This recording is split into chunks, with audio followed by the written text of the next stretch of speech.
ඒ මගේ ප්‍රශ්නයට සොලියුෂන් එකක් අරන් මිනිස්සෙක් ඉන ඕනෑම මිනිස්සෙක් කියන ඕනෑම දෙයක් අපේ මොළේ ඇතුලේ නිකන් දෙවි කෙනෙක් කියන දෙයක් වගේ පිළිගන්න ස්වභාවයක් අපේ බ්‍රේන් එකේ තියෙනවා. දැන් මේ දවස්වල ලොකුවටම කතාවට ලක් වෙච්ච පොදු රටාව පාස් පේපර් පැටර්න් එක.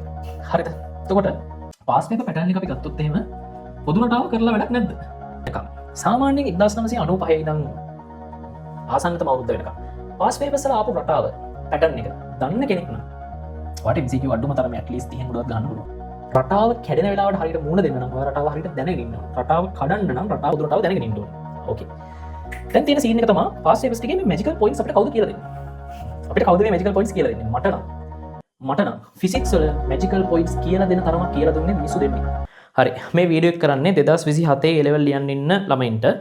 එතකොට දැන් මෙහෙම දෙයක් තියෙනවා. දැන් මේ වීඩියෝ එක බලන්න පුළුවන් සමහරට 2027 ෆස්ට් ට්‍රයි කරන ළමයෙක්, සෙකන්ඩ් ට්‍රයි කරන්න ඉන්න කෙනෙක් හෝ තර්ඩ් ට්‍රයි කරන්න ඉන්න කෙනෙක්. දැන් මෙතන පළවෙනි දේ තමයි ඔයා ඇත්තටම හරියට පිළිවෙලට සුපිරියටම වැට් ටික කරන් ආව කෙනෙක් වෙන්නත් පුළුවන්, එහෙම නැති කෙනෙක් වෙන්නත් පුළුවන්.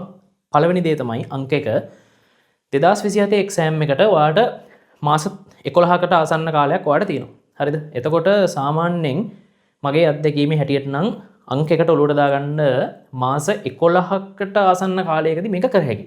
සාමාන්‍යයෙන් ඔයා මොන මට්ටමේ හිටියත් මාස 11කට ආසන්න කාලයකදී සෑහෙන හොඳ මට්ටමකට කරගන්න පුළුවන්. එහෙම කරගත්ත අය සෑහෙන ඉන්නවනේ. එහෙම රිවිෂන් එකදී කරන්නේ ඒකනේ. අංක 1 ඒක. දෙවෙනි කතාව තමයි මට කියන්න තියෙන්නේ. දැන් මේකට යන පාත් එකක් තියෙනවා. හරි. මේකට යන පාත් එකක් තියෙනවා. ඒ පාත් එකට උදව්වක් වෙන්න පොඩි ටිප්ස් ටිකක් කරන්න තමයි මේ වීඩියෝ එක මම කරන්නේ. හරිද? එතකොට ඔයා දැන් 2027 එක්සෑම් එකට ලියන්න ඕනේනේ. දැන් කරන්න ඕනේ දේ තමයි අංක 1ට දැන් අර මම කියන පාත් එකේ යන්න කලින් ඉස්සල්ලාම තේරුම් ගන්න ඔයා අංක 1ට ඔයා මේ වෙනකන් කරපු දේවල්, ඔයාට මග ඇරුණු දේවල්, ඔයාට කරන්න බැරි වෙච්ච දේවල්, ඔයාට කරන්න ඉතුරු වෙලා තියෙන දේවල් එක්ක ඔයාගේ මයින්ඩ් එක ඩර්ට් වෙලා තියෙන්න පුළුවන් සමහර විට. ඒ කියන්නේ අර මයින්ඩ් එකේ කිසි ක්ලීන් බවක් නැති වෙන්න පුළුවන්. එහෙම තත්ත්වයක නම් ඉන්නේ. දැන් ඔයාට ආය පාරක් මුල ඉඳන් පටන් ගන්න chance එකක් ඇවිල්ලා තියෙනවා. හැම සර් කෙනෙක්ම පේන මැති ඔයාට කියනවා මුල ඉඳන් දැන් පටන් ගන්න පුළුවන් මේ වෙලාවේ පටන් ගන්න මේක කියලා. හරිද? ඒක නිසා අර තියෙන ඔයාව ડિප්‍රෙස් කරපු දෙයක් හරි, ඔයාව දුක හිතිච්ච දෙයක් හරි, ඔය හැම දෙයක්ම අමතක කරලා තමන්ගේ ජීවිතය තමයි අංක 1 කියලා හිතලා, තමන්ගේ ජීවිතය වෙනුවෙන් මම වැඩක් කරනවා කියලා හිතලා ටිකක් අදිෂ්ඨානයෙන් තීරණයක් අරගෙන කැපකිරීමක් කරලා ඔයාගේ මයින්ඩ් සෙට් එක ඔය තියෙන වල්වල් ඒව ඔක්කොම රීසෙට් කරලා දාන්න. දාලා ක්ලීන් මයින්ඩ් සෙට් එකක් අංක 1ට හදාගන්න. අංක 1ට ඔයා ක්ලීන් මයින්ඩ් සෙට් එකක් හදාගන්න මේ වැඩේ පටන් ගන්න කලින්, මේ පාත් එක පටන් ගන්න කලින්. දෙවෙනි කාරණාව තමයි ඔයා කරගන්න ඕනේ මේ ක්ලීන් මයින්ඩ් සෙට් එකත් එක්ක ඔයා ඉන්නේ තනියෙන් කියලා හැම තිස්සෙම ඔයාගේ ඔළුවට ඒත්තු ගන්න. ඔයාගේ බ්‍රේන් එකට ඔයාගේ ඔළුවට ඒත්තු ගන්නන්න ඔයා ඉන්නේ තනියෙන් කියන එක. ඒකට හේතුව තමයි දැන් ඔයා සාමාන්‍ය හිතන්නකෝ දැන් මේ වෙලාවේ ඔයාට කරගන්න දෙයක් නැතුව නම් ඔයා ඉන්නේ.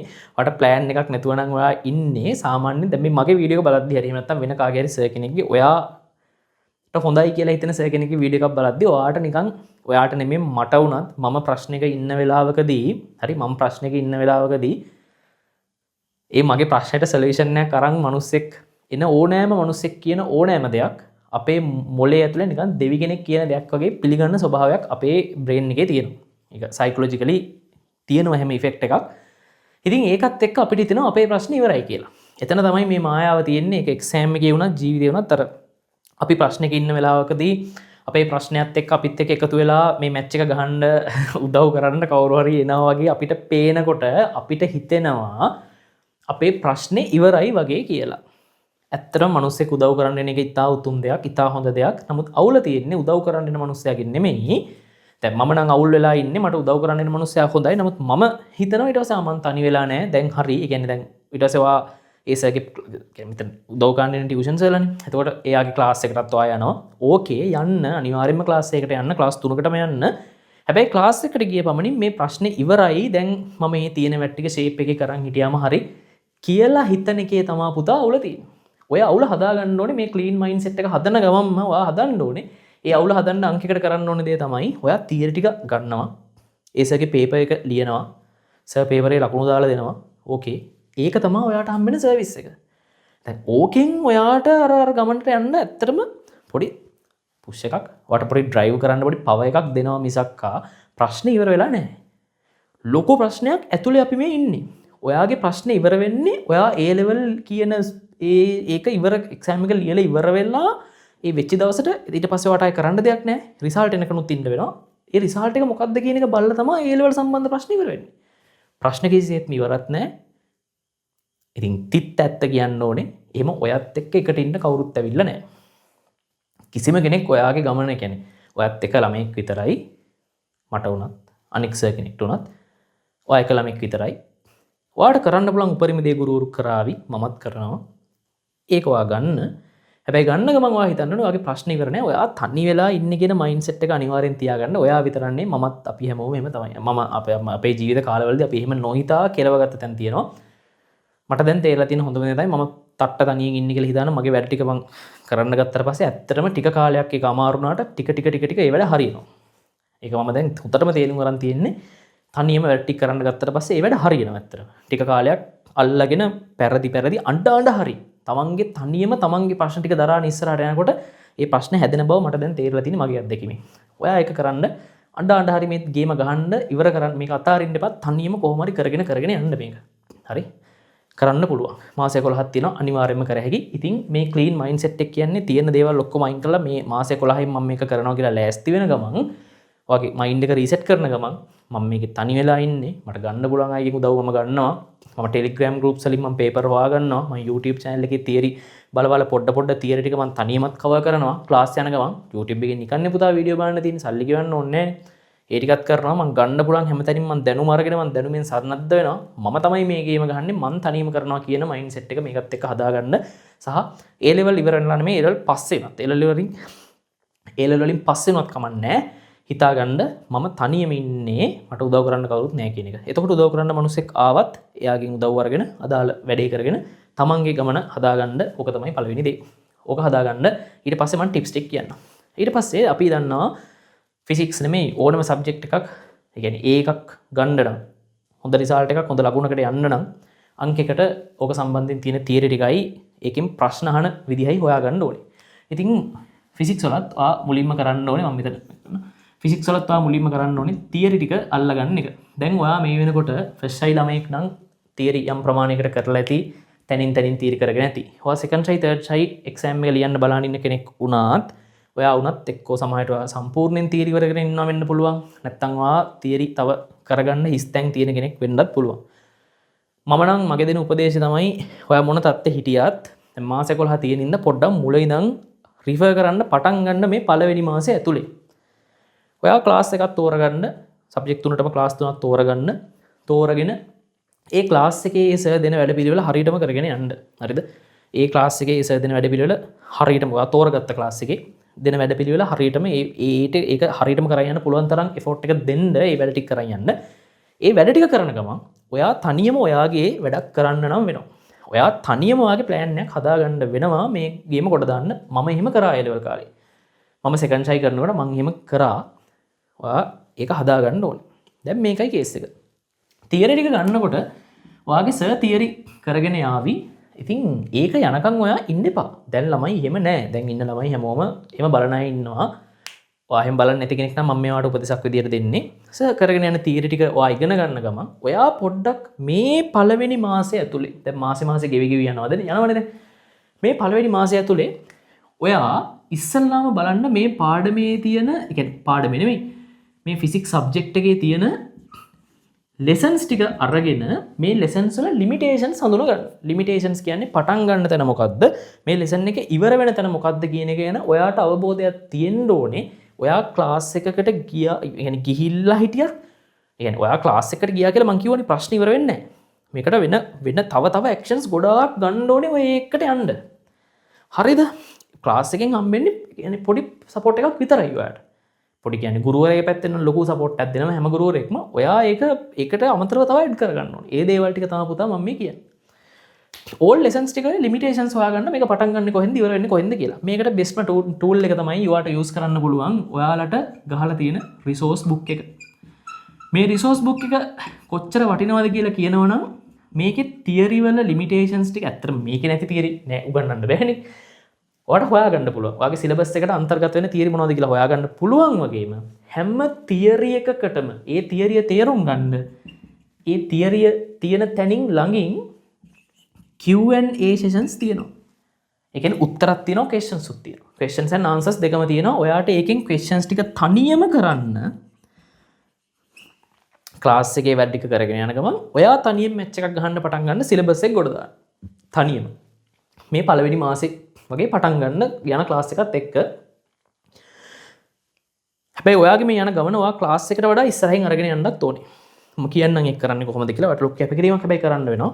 එතකොට මෙන්න මේකෙන් ඔයා තනියම කරන ගමන් පස්සේ උත්තරේ බලලා ටිකක් සතුටු වෙන්න. Tamanට තනියම කරගන්න පුළුවන්. බැරි වුණොත් දුක් වෙන්න එපා. ඒකෙන් ප්‍රශ්නේ හදපු විදිය ඔලුවට දාගෙන වැඩේ කරගෙන යන්න. හැබැයි උත්තරේ බලන්න කලින් ඔයාට තනියම ප්‍රශ්න කරන්න ඉඩක් දෙන්න. ඔයාට තනියම ප්‍රශ්න කරන්න ඉඩක් අනිවාර්යෙන්ම දෙන්න. ඒ අසාධාරණේ කරන්න එපා. ඔයාට වෙන කෙනෙක් ප්‍රශ්නේ හදන විදිය බලලා හෝ වෙන කෙනෙක් ප්‍රශ්නේ හදන YouTube වීඩියෝ එකක් හරි බලලා ඔයා හිත හදා ගන්න එපා. ඒක ඔයාට කරන අසාධාරණයක් ඒක කරන්න එපා. ඔයාට ප්‍රශ්න එක්ක තනි වෙන්න ඉඩ දෙන්න. හරි? එතකොට ඔයා මේක කරගෙන යනකොට සමහර ප්‍රශ්න බැරි වේවි, සමහර ප්‍රශ්න පුළුවන් වේවි. ඔයා අවංකව වැඩ කරන කෙනෙක් නම් ඔයා අවංකව වැඩ කරනවා නම් ඇත්තටම සබාව දහමුණත් ඔයාට පිහිට වෙනවා. යම් ප්‍රශ්න වලට තනියම කරගන්න පුළුවන් වෙන තරමට යම් ප්‍රශ්න තනියම කරමින් උත්තරේ බලනකොට ඒ උත්තරේ ඔයාම තනියම කරලා කරගන්න පුළුවන් වෙන තරමට ඔයාගේ මේ ක්ලීන් මයින්ඩ්සෙට් එක ටික තව ටිකක් ඩෙවලොප් වෙයි ටිකක් ඉක්මනට. එකපාර මං කියවනේ මේ ක්ලීන් මයින්ඩ්සෙට් එක එකපාර හැදෙන්නේ නැහැ. මේ ක්ලීන් මයින්ඩ්සෙට් එක අද ඔයා කියන්නේ අද හදා ගන්නවා. මම මේ වීඩියෝ එක බලුවා අද මම ක්ලීන් මයින්ඩ්සෙට් එකක් තියෙන කෙනෙක් වෙනවා. එහෙම වෙන්නේ නැහැ. මේ ක්ලීන් මයින්ඩ්සෙට් එකක් හදාගන්න පටන් ගන්න තැන නම් ඔයා ඉන්නේ. දැන් තියෙන්නේ ක්ලීන් මයින්ඩ්සෙට් එකක් නෙමෙයි ඔයා ගාව. පොඩ්ඩක් ඩර්ට් වෙලා තියෙන්නේ. ඒක ගණන් ගන්න එපා. හරි? ඒ ඩර්ට් වෙච්ච කෙනෙක් මම ක්ලීන් මයින්ඩ්සෙට් එකක් හදනවා කියලා හිතන අදිෂ්ඨානෙ තමයි වැදගත් වෙන්නේ. ඒ අදිෂ්ඨානෙත් එක්ක ඉස්සරහට යන්න ඒක ටිකක් ඉක්මනට කරගන්න පුළුවන් වේවා. තනියෙන් පොඩි තියරි බලලා කරගෙන යන්න. උදාහරණයක් විදිහට ඔයා යාන්ත්‍ර විද්‍යාවේ ගම්මිතා සංසිතියෙන් නම් පටන් ගන්නේ මේ වැඩේ කරන්න. ඒක චූටි තියරියක් කියලා හිතන්න එපා. පොඩි ගාන උනත් හදාගෙන යන්න. එතකොට මේකෙන් ඔයා කරන්නේ පොඩ්ඩක් ප්‍රශ්න ටික කියන්නේ තියරි වල පටන් ගන්න තැන ඉවර වෙන තැන සීමා මායිම් වෙන් කරගන්නවා වගේම පොඩ්ඩ ඔයා ප්‍රශ්න කරන්න හුරු වෙනවා. ඔන්න. ඊට පස්සේ දැන් මෙහෙමයි ඔයා පළවෙනි මාසේ පුතා ඔයා තෝරගන්න මේක කරන්න ලෙසන් එකක්. ඔයාට ඒක තෝරගන්න තේරෙන්නේ නැත්නම් ඔයා තෝරගත්ත ගුරුවරයෙක්ගෙන් කතා කරලා අහන්න මම මොන ලෙසන් එකක් කරන්නද කියලා. මට කතා කරලා අහන්නත් පුළුවන් කිසි ප්‍රශ්නයක් නැහැ. හරිද? ඔයා ඒ ලෙසන් එක තෝරගන්න ඕනේ දැන්. ඒ ලෙසන් එක ඔයා තෝරගත්තට පස්සේ මේ වැඩ ටික කරන්න. පුළුවන් තරම් හැකියතාක් ඉක්මනට කරන්න පුළුවන් නම් වඩා හොඳයි. ඊට පස්සේ මේ තියරි වල ලිමිටේෂන්ස් හඳුනාගත්තට පස්සේ දැන් ඔයා දන්නවා මේකේ අහන කොටස් මොනවද අහන්න පුළුවන් දේවල් මොනවද කියලා යම් පාඩමකට අදාළව. හැම මාසෙම දිගටම මේක කරලා පුළුවන් තරම් ඉක්මනට ලෙසන්ස් ටික ඉවර කරගන්න ඕනේ. ඒ කියන්නේ දැන් මේක ඔය යාන්ත්‍ර විද්‍යාවෙන් පටන් ගන්න යාන්ත්‍ර විද්‍යාවම කරින්නේ නැහැ. යාන්ත්‍ර විද්‍යාව කරගන්න ගත්ත ගමන් මම කැමති ඔය විද්‍යුත් ශේෂ්ඨ වලින් එහාට තියෙන පාඩම් ටික චුට්ටක් මේ ක්‍රමවේදයට ටච් කරනවා නම් ඔයා ක්ලාස් එකේ යන පාඩමුත් එක්ක ටිකක් අමාරුයි වැඩේ. ඒත් මේ ප්‍රශ්න එන විදිහත් එක්ක අමාරු වැඩ කරන්න වෙයි ටිකක්. ඕකේ. ඊට පස්සේ ඔයා තියරිටික් කන්ෆර්ම් කරගත්තට පස්සේ අපේ ආචාර්ය පී.ගී කියනගේ සර්ගේ පී.ගී කියනගේ සර්ගේ පොත්වල තියරි එකයි හොඳ ප්‍රශ්නයි තියෙනවා. මම මේක කරා. මම කරව පොත් ටික ඔයාලට පෙන්නන්නම්. මේ තියෙන්නේ මගේ පොත් ටික ඔයාගාවත් ඇති. එතකොට මේ වගේ නම් PDFs උත් තියෙනවා. ඔයාට කඩෙන් ගන්න පුළුවන් නම් හැබැයි පාඩුවක් වෙන්නේ නැහැ. මේකෙන් ඔයාට පුළුවන් පුතාත් දැන් ඔයා දන්නවනේ තියරි පටන් ගන්න තැන කොහෙද ඉවර වෙන තැන කොහෙද කියලා. මේ පොත් ටික අරගෙන ඔයාට පුළුවන් දැන් මේ තියෙන යාන්ත්‍ර විද්‍යාවේ පොත. එතකොට මේ තියෙන්නේ ධාරා විද්‍යුතයේ පොත. මේ තියෙන්නේ තාපයේ පොත. හරි. ඊට පස්සේ තව ආලෝකය මෙහෙම පොත් ගොඩක් තියෙනවා. දැන් මේ තියෙන්නේ මම මේ පොත් බලලා සමහර වගේ විද්‍යුත් ශේෂ්ත්‍ර වලින් මම හදපු නෝට් තියෙනවා මේ වගේ. එහෙම මේ හැම පාඩමකට අදාළ පොත් ටික මම තියගෙන මෙතන ඔක්කොම පොත් නැහැ. සමහර ළමයි ඔය මගේ ක්ලාස් එකේ ළමයි සමහර අය පොත් එහෙම අරගෙන ගිහින් තියෙනවා. මේ පොත පුදුමාකාර විදියට වටිනවා. ඔයා මෙතනින් හදාගත්ත ඔයාගේ ඔළුවට දාගත්ත රිසෝස් බුක් එකකින් දාගත්ත තියරිය ඔයාගේ ඔළුව ඇතුලේ නැවත වතාවක් කන්ෆර්ම් වෙන්න. මාරම වටින දේ තමා අන්න ඒක. හරිද? ඒ කියන්නේ ඔයාගේ ඔළුව ඇතුලේ මේ තියරි ටික ඔයාට කන්ෆර්ම් කරගන්න පුළුවන් නම්, ඒ කියන්නේ ඔයා මෙතන ඉගෙනගත්ත තියරි ටික, ඔයා මෙතන සෙට් කරගත්ත තියරි ටික එකපාරක් ඔයා අහලා තියෙනවනේ දැන්.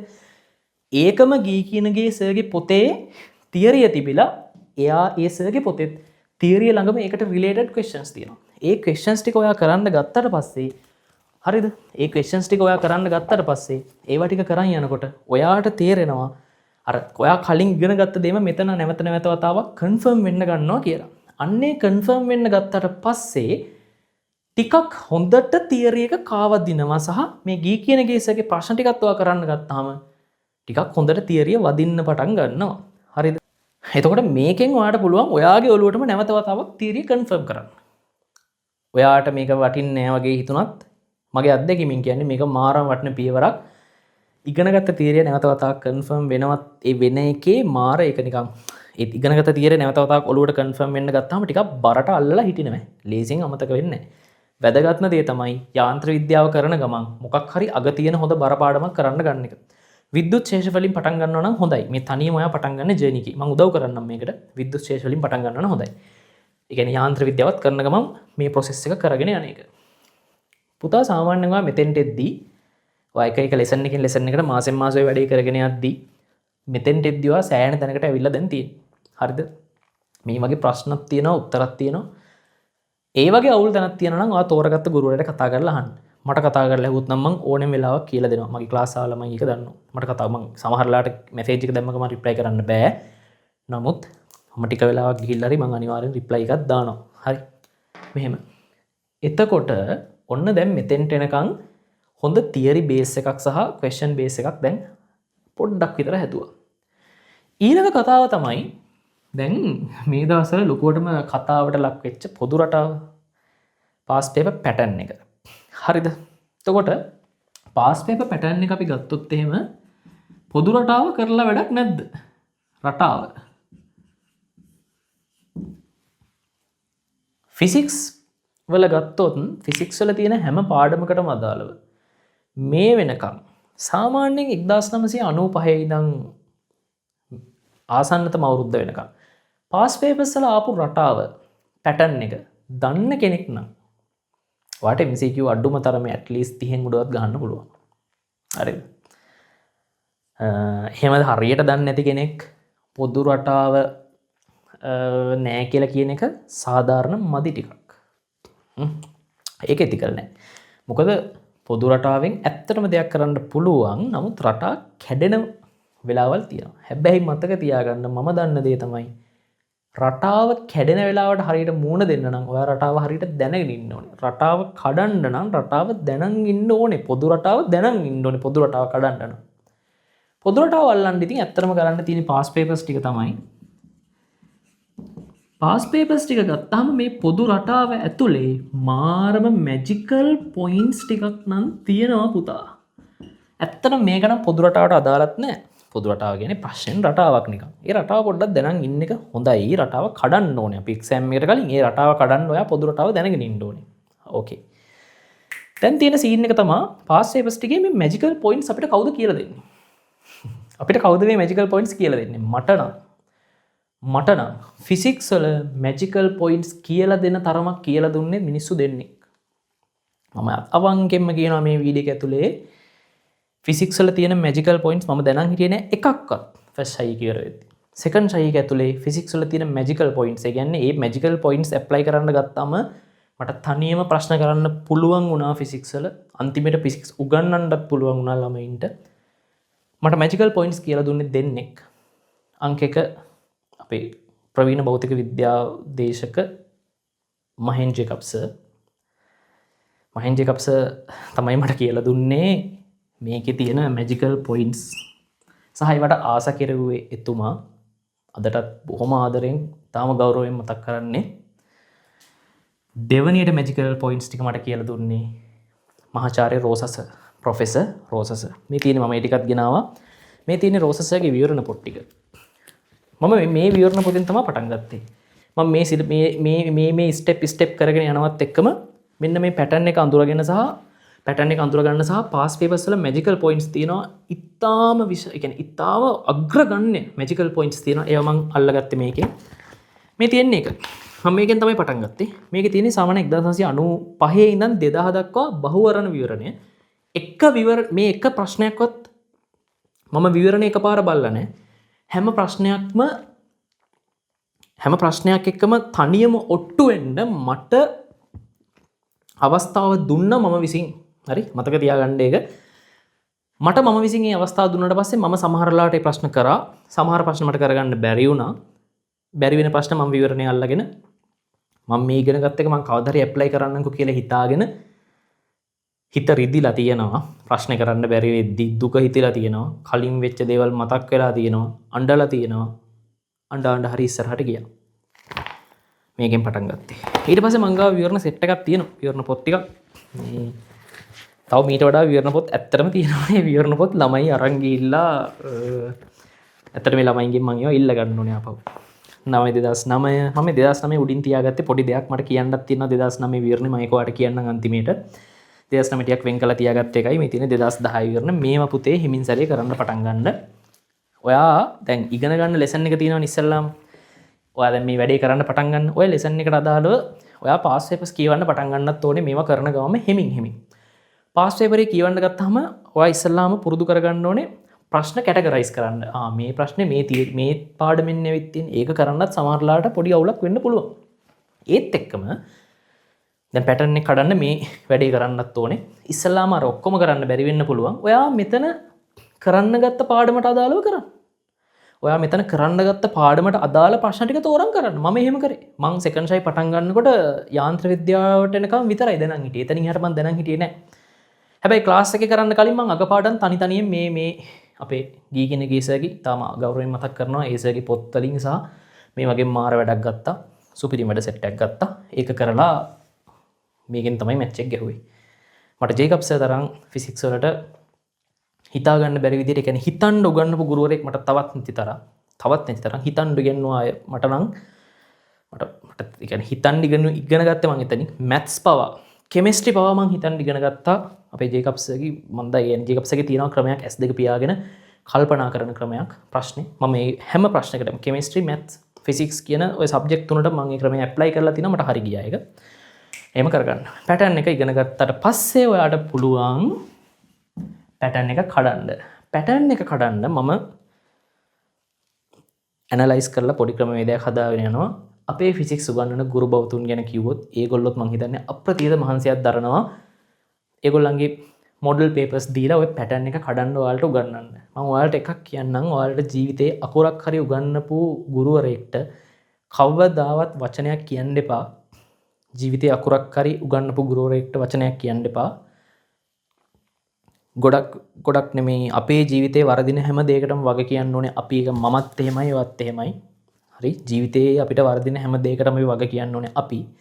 ඔයා හිමින් මේ වැඩේ පටන් ගන්න කිසිම මිනිහෙක්ට චෝදනා කරන්න නැතුව මේ වැඩ ටික පටන් ගන්න. මම ඉදිරියට ටිප්ස් ගේනවා. බය වෙන්න එපා. මේ වැඩේ මේ පටන් ගන්නේ 2027 ඉවර වෙනකම්ම ඔයාලට මට කරන්න පුළුවන් සියලු උදව් මම ඔන්ලයින් මාධ්‍යයෙන් කරනවා. මට ඒකට හේතුවක් තියෙනවා. ඒක මම පසුවට කියන්නම්. ඔන්ලයින් මාධ්‍යයෙන් තමයි කරන්නේ. එතකොට ඒ විදිහට කරන්න පටන් ගන්න. හරි. ඉතින් දැනට මම ওই ටික තමයි කියන්නේ. අපි බලමු රෝසස්ගේ විවරණ වල තියෙන සමහර පොයින්ට්ස් මම අරගෙන ඉන්න ඉතින් ඉන්නවා. අපි ඒ ටික කරමු. සහ මම 2027 වල රිවිෂන් එක පටන් ගන්නවා. ඒ ගැන වැඩි හිතන්න එපා. ඒ ගැන කරුණු මම දැන් දැනුවත් කරනවා කොහොමද ඉස්සරහට. මම මේ ටික ඇත්තටම කිව්වේ ඔයාලට ටිප්ස් ටිකක් දීලා මේ වැඩේ පටන් ගන්න ඔයාලට ඩ්‍රයිව් එකක් දෙන්න. හරිද? මොකද A level කියන්නේ ඔයාගේ ජීවිතයේ ලොකු වැදගත් කඩයිමක්. පටන් ගන්න එක ඔයා අදහන ආගමක් අදහගෙන හරි ඔයාලට විශ්වාසයක් තියෙනවා නම් ඒව ගැන විශ්වාසයක් නැත්නම් කිසි ප්‍රශ්නයක් නැහැ ඔයාගේ වැඩේ කරගෙන යන්න. විශ්වාසයක් තියෙන කෙනෙක් නම් ඒවා හිතේ තියාගෙන දෙමාපියන්ගෙන් ආශිර්වාද අරගෙන හිතේ තියෙන අනික් දේවල් අයින් කරලා හොඳ ක්ලීන් මයින්ඩ් සෙට් එකක් එක්ක මේ වැඩේට අත තියන්න. කරන්න බැරි වෙන්නේ නැහැ. ඔයා බය වෙන්නත් එපා. ඔයාට උගන්වන්න ගුරුවරු රාශියක්. ෆිසික්ස් ගත්තොත්, කම්බයින්ඩ් මැත්ස් ගත්තොත්, කෙමිස්ට්‍රි ගත්තොත් ඔයාව උස්සගෙන මේ තැනට අරන් යන්න ගුරුවරු ඉතාම විශාල සංඛ්‍යාවක් ටියුෂන් එකේ ඉන්නවා. ඒක ඇත්තටම හොඳ දෙයක්. ඒ ගුරුවරු හැමෝම වරන් යයි. මොකක්ද එතකොට ඔයා කරන්න ඕනේ? ඔයා කරන්න ඕනේ ක්ලීන් මයින්ඩ් සෙට් එක හදාගන්න. මොන ගුරුවරයා නෙමේ මම වුණත් කවුරුණත් එහෙම ඔයාව උස්සගෙන යන්නේ නැහැ. ඇත්තටම ඔයාට උදව් කරනවා පුෂ් කරන්න තමයි ඉන්නේ. ඔයා තනි වෙලා ඉන්නේ. එක්සෑම් එකට ගියාම ඔයා තනි වෙනවනේ. ඒද දැම්ම තනියෙන් ඉන්නවා කියන එක පුරුදු කරගන්න. ඒ තනියෙන් ඉන්නවා කියන එක හදා ඒක තේරුණාට පස්සේ අවුලක් තේරෙයි. එනි ස්ට්‍රෙස් එකක් තේරෙයි. ඒත් එක්ක පිටින් ඇහෙන දේවල් එක Taman තනි වෙලා නැහැ වගේ පෙනෙයි. නෑ තනි වෙලා ඉන්නේ. ඔයා හොඳට හිතලා බලන්න ඔයා තනි වෙලා ඉන්නේ. ඒක නිසා තමයි මේ තමන් කරන්න ඕනි ප්ලෑන් එකක් මම ඔයාලට දුන්නේ. මම මේ ප්ලෑන් එකේ අප්ඩේට්ස් ඉස්සරහට ඔයාලට ගේනවා. එහෙනම් ඔයා මේ වැඩේ හොඳට පටන් ගන්න. දෙයියනේ කියලා වැඩේ පටන් ගන්න. ජය වෙනවා. බය වෙන්න එපා. මම හදවතින් සුවපතනවා. මේ වීඩියෝ එක දැකපු වෙලාව විතර පටන් ගන්න මේ වැඩේ. අත ගහන්න මේ වැඩේ. බැරි වෙන්නේ නැහැ. මොන බාධාවත් අතාරින්න එපා.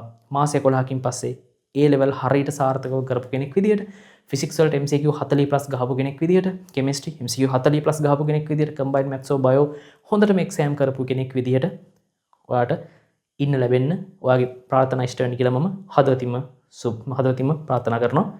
එහෙනම් අපි ඊළඟ අප්ඩේට් එකෙන් හම්බෙමු. අදම වැඩේ පටන් ගන්න. ඔයාට ජය වෙනවා.